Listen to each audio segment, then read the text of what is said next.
महापुराण में प्रदोष व्रत कथा के अंतर्गत प्रदोष काल में किया गया पुण्य दान सत्कर्म भजन एक लोटा पानी का भी 7 भाग हमारे भाग में है। जिस व्यक्ति के रीढ़ की हड्डी में परेशानी हो या रीढ़ की हड्डी तकलीफ दे रही हो, पीठ का भाग तकलीफ दे रहा हो, डॉक्टर बोल रहे हो गुड़िया खसक गया या कोई क्रम, मान लो कोई मस्तिष्क से जुड़ी बीमारी हो, ट्यूमर हो गया हो, कोई कुछ हो गया हो, गांठ पड़ गई हो मस्तिष्क के अंतर्गत, तो शिव महापुराण की कथा कहती है प्रदोष के दिन, जिस दिन मंगलवार की भौम प्रदोष का दिन हो महाराज, प्रदोष काल में प्रदोष के दिन शंकर भगवान को बीले का गुर्दा,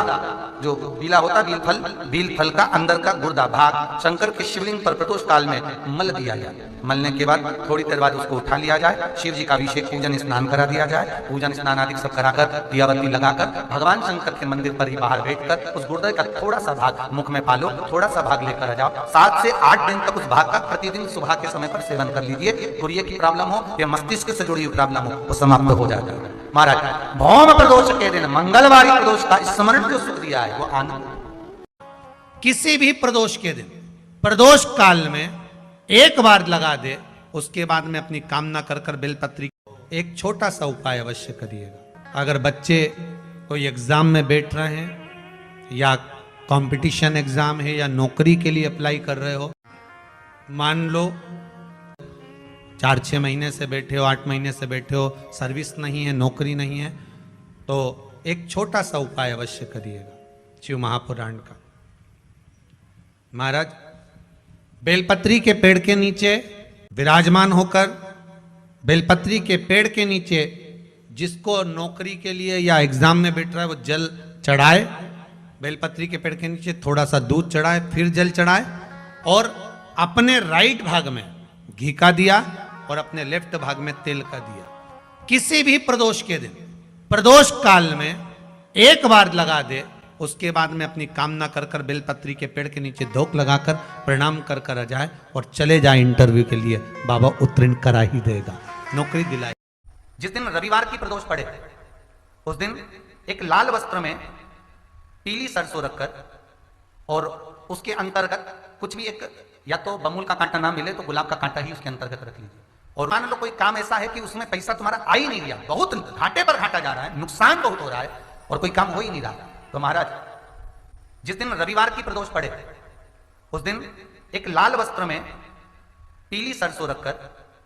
और उसके अंतर्गत कुछ भी एक, या तो बमूल का कांटा ना मिले तो गुलाब का कांटा ही उसके अंतर्गत रख लीजिए और उसको शिव मंदिर का स्मरण कराकर शंकर भगवान का नाम लेकर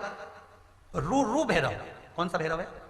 उसकी भी कथा भी आने वाली है। ये दारुक नाम के राक्षस का संहार करने के लिए जब माता अवतार लेगी तब शंकर भगवान बच्चे का रूप रखकर रोएंगे, तो शिव जी का एक नाम होगा रू भैरव। ये भैरव कहां पर रहता है तो कहा ये शमशान में रहता है। कहां रहता है ये भैरव? शंकर का जो एक अवतार है रू भैरव, ये भैरव अवतार शमशान में रहता है। तो इस भैरव का काम क्या है तो कहा शमशान में, शमशान की जो अग्नि होती है भले की लकड़ी रहे, भले उसमें कोई पदार्थ डाले ना डाले, थोड़ी देर में वो अग्नि रू आवाज, हल्की सी शमशान की जो अग्नि जलती है उसमें एक आवाज आती है। आप ऐसे कोई अग्नि जलाएंगे ना उसमें आवाज नहीं आएगी, ध्यान देना। हमारे शमशान में अगर जो लोग गए होंगे मुर्दा जलाने के लिए, तो अगर वो एकांत में बैठेंगे तो उसमें से एक आवाज आती है रू रू रू। तो शिव पुराण कह रही है कि उस सरसों को, कांटे को रू भैरव का नाम लेकर जिस व्यापार जो नहीं चल रहा है, दुकान जो नहीं चल रही है, उस दुकान के सामने, उस व्यापार के सम्मुख में उसको जला दिया जाता है। ये करा जाता है रवि प्रदोष के दिन महाराज। कौन से प्रदोष? रवि प्रदोष के, जो सुख का भान कराती है, व्यापार की उन्नति के लिए, समृद्धि के लिए, लक्ष्मी के लिए इसका प्रयोग किया जाता है। तो यहां पर दारुक नाम का जो असुर है, दारुक नाम का जो राक्षस है, उसका एक ही कहना है कि मैं मरूं, मना नहीं है ब्रह्मदेव पर, वो मरने का। नंदी का एक पांव जो ऊपर होता है, आप लोग दर्शन करे होंगे शंकर जी के मंदिर में नंदी के, तो नंदी का एक पांव उठा हुआ होता है, एक पांव नीचे की ओर होता है। हड्डी से जुड़ा हुआ रोग, नेत्रों से जुड़ा हुआ, मस्तिष्क से जुड़ा हुआ कोई रोग रहता है तो एक नीले कलर का फूल आता है महाराज, उस फूल में हल्दी डालकर गुरुवार का प्रदोष पड़ने पर जो नंदी के पांव के पास समर्पित कर देता है महाराज, उसका रोग धीरे धीरे समाप्त होने लगता है। लिंग पुराण कहती है कि नंदीश्वर भगवान के सामने जो पुष्प समर्पित करा जाता है उसको, ये तो लिखा था स्कंद पुराण और शिव पुराण, लिंग पुराण कहती है जो फूल आपने समर्पित करा उसको लाकर पानी की बाल्टी में डालकर आप स्नान भी कर सकते हो, उससे भी हड्डी के जितने रोग होते हैं उसमें आराम लगने लगता है। जैसे कहीं शरीर नहीं चल रहा, हाथ झुन्न पड़ रहा है, हाथ काम नहीं कर रहा, हाथ में झुंझुनी आ रही है, कंपन आ रहा है, जैसे मान लो कोई काम, चाहे वो शनिचरी प्रदोष हो, चाहे रविवार की हो, सोमवार की हो, मंगल की हो, बुधवार की हो, गुरुवार की हो, शुक्रवार की हो, शनिवार की हो, कोई भी वार की हो, प्रदोष काल में शाम का समय सूर्य डूब रहा हो, बस डूबा ही हो, और उस समय पर केवल 3 दिन ऐसे रहेंगे, 3 बार ऐसे रहेंगे, 3 तिथियां ऐसी रहेंगी, 3 समय ऐसा रहेगा जिस समय पर तेरे द्वारा निर्मित शूल को भी शिव धारण करेगा और जगत का कल्याण करेगा। 3 दिन, 3 तिथियां, 3 बार, 3 नक्षत्र, 3 घड़ी, 3 पल,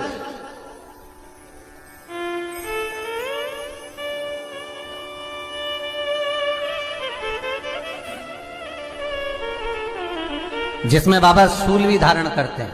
और शूल अकेले धारण नहीं करते महाराज, जो धतूरा होता है ना, दर्शन करें धतूरे के, कांटे कांटे सा होता है धतूरा, तो वो धतूरे के साथ में बाबा शूल धारण करते हैं, बेलपत्री के शूल को। ये बहुत बहुत आनंदमय कथा है महाराज जी, जिसके जीवन में हमेशा कांटे ही मिले हैं। बेटी बड़ी हुई तो घर में मायके में दुख देखा, और मायके से गई ससुराल में तो ससुराल में दुख देखा, ससुराल में भी दुख देखने के बाद में भी पति को बहुत कुछ काम खुलवाया, बहुत धंधे खुलवाए, नौकरी लगवाई, पर वो पति बार बार छोड़ कर आ गया, बार बार तकलीफ भोग रहा है, बार बार कष्ट भोग रहा है। फिर थोड़े दिन काम करता है, थोड़े दिन छूट जाता है, फिर व्यापार में बढ़ता है, फिर छूट जाता है, फिर कोई दुकान खुलवाई, थोड़े दिन अच्छी चली, फिर वापस वहीं घर पर आकर बैठ गया, अर्थात उसके जीवन में वो शूलता चल रही है। तो बाबा देवाधिदेव महादेव कहते हैं, ये 3 घड़ी, 3 पल, 3 नक्षत्र, 3 समय, 3 दिन में जो शूल मुझे समर्पित करता है, उसके जीवन से मैं शूल हटा देता हूं। वो 3 दिन लिखे स्कंद पुराण।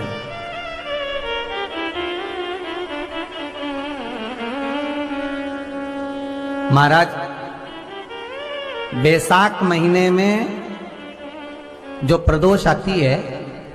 बैसाख के महीने में बहुत ध्यान से सुनना भाई, जो अपनी जिंदगी से बहुत तंग आ गए हो, परेशान हो गए हो, कष्टमय जीवन जी रहे हो, बहुत दुखी हो गए हो, उनके लिए ये स्कंद पुराण का चरित्र फिर मिले ना मिले, आप प्रेम से सुन लो भाव से। पहला,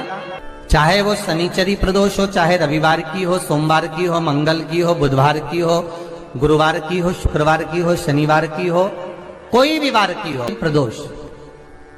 प्रदोष काल में शाम का समय सूर्य डूब रहा हो, बस डूबा ही हो, और उस समय पर सूर्य के डूबन के तुरंत बाद बाबा को धतूरे के साथ में बेलपत्री ना चढ़ाते हुए बेलपत्री के वृक्ष के 7 कांटे बाबा के शिवलिंग पर समर्पित करे जाते हैं महाराज, अपनी जिंदगी में अड़चनों को हटाने के लिए। फिर आप जिस व्यापार में उतरे, जिस व्यवसाय में उतरे, जिस नौकरी में उतरे, आप दिल से करें, आपको तरक्की मिलेगी। आप हार नहीं सकते, नीचे नहीं आ सकते, उन्नति पर ही चढ़ेंगे। एक वैशाख मास की प्रदोष, दूसरा शिवरात्रि के दिन मध्याह्न का समय महाराज, जो बड़ी शिवरात्रि होती है माघ की, बड़ी शिवरात्रि के अंतर्गत मध्याह्न का समय, दोपहर के ठीक 12 बजे, चाहे फिर वो कोई भी दिन हो महाराज, शिवरात्रि जिस दिन पड़ रही हो,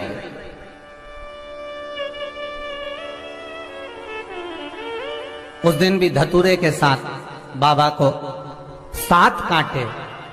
बेलपत्री के वृक्ष के समर्पित होते हैं महाराज। इसमें आप ये वाले जो कांटे हैं, जो शिवरात्रि के दोपहर 12 बजे वाले हैं, अगर कोई मदिरा पीने वाला हो, व्यसन में डूबने वाला हो, कोई जुआ खेलने वाला हो, कोई गलत वैश्यावृत्ति करने वाला, या अपने मार्ग से विचलित कोई व्यक्ति है, उसके लिए भी ये कांटे बहुत काम आते हैं महाराज। दूसरा, पार्वती, तेरे द्वारा तेरे नयन अश्रु से जो प्रगटा हुआ बेल का वृक्ष है, द्वितीय शूल मैं वहां धारण करता हूं। तृतीय शु, तीसरा शु जो वर्णन करा गया, महाराज भगवान श्रावण के महीने में जो भी दूसरा सोमवार पड़े, जो भी पड़े श्रावण के महीने का दूसरा सोमवार, आप सबको पहले भी श्रावण के महीने में जो कथा कही उसका व्याख्यान वर्णन करा कि श्रावण का महीने का महत्व क्या है, वो भी आपको ऑनलाइन कथा में आप लोग सुन चुके हैं, लाइव कथा में श्रावण का पूरा महत्व बताया था कि श्रावण के महीने में शंकर भगवान को पूरा लेखा जोखा का भार प्रदान किया गया था। दूसरा सोमवार, श्रावण के महीने का जो दूसरा सोमवार होता है, उस दूसरे सोमवार में रात्रि के समय पर, अर्थात शास्त्र अब घड़ी और पल का स्मरण करेंगे तो रात्रि के बजेंगे 10 से 12 बजे, महाराज 10 से 12 के बीच में धतूरे के साथ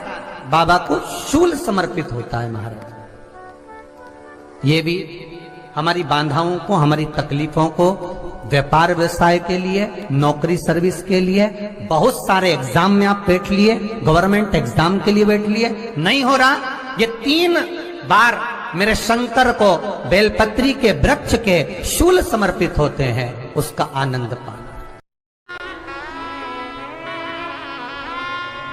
मेरी जीजियों, 2 चीजें बड़ा स्मरण में रखिएगा। एक बैसाख महीने में मट्टी के पात्र का जल, अभी अभी क्या चल रहा है, फागुन, अभी क्या चल रहा है,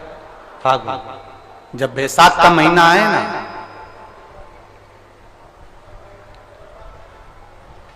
जितने यहां बैठे और जितने आस्था चैनल पर सुन रहे और जितने फेसबुक यूट्यूब पर कथा श्रवण कर रहे, जितने मोबाइलों पर देख रहे हैं, प्रयास करना, बैसाख के महीने में मिट्टी के पात्र में जो रात्रि भर जल रखा हो, मिट्टी के पात्र में, अगर आपके पास में घड़ा हो, हंडा हो, नी हो, तो दिया हो, दीपक हो, कुल्लड़ हो, कोई भी तुम्हारे पास में जो मिट्टी का पात्र, उसमें जल भरना। वो जल बैसाख के महीने की किसी भी सोमवार के दिन, किसी भी सोमवार के दिन, बैसाख महीने या किसी प्रदोष के दिन या बैसाख महीने के शिवरात्रि के दिन, वो मिट्टी के पात्र का जल अपने घर के प्रत्येक व्यक्ति का स्पर्श कराकर उस मिट्टी के पात्र के जल को तांबे के पात्र में डाल लीजिए और घर के प्रत्येक व्यक्ति का स्पर्श करा लीजिए और शंकर भगवान पर कुंदकेश्वर महादेव के नाम से समर्पित करिए। कुंदकेश्वर महादेव, कभी जीवन में पीछे पलट कर देखने की जरूरत नहीं पड़ेगी, आप उन्नति की सीढ़ी की ओर बढ़ते चले जाओगे। बैसाख महीने में मट्टी के पात्र का जल भगवान शंकर को समर्पित होना चाहिए, उसका सुख हमारे जीवन को एक आनंद फल प्रदान। जैसे कहते हैं ना, कोई अच्छा मिले ना मिले, धन मिलने से कोई भाग्यशाली नहीं होता,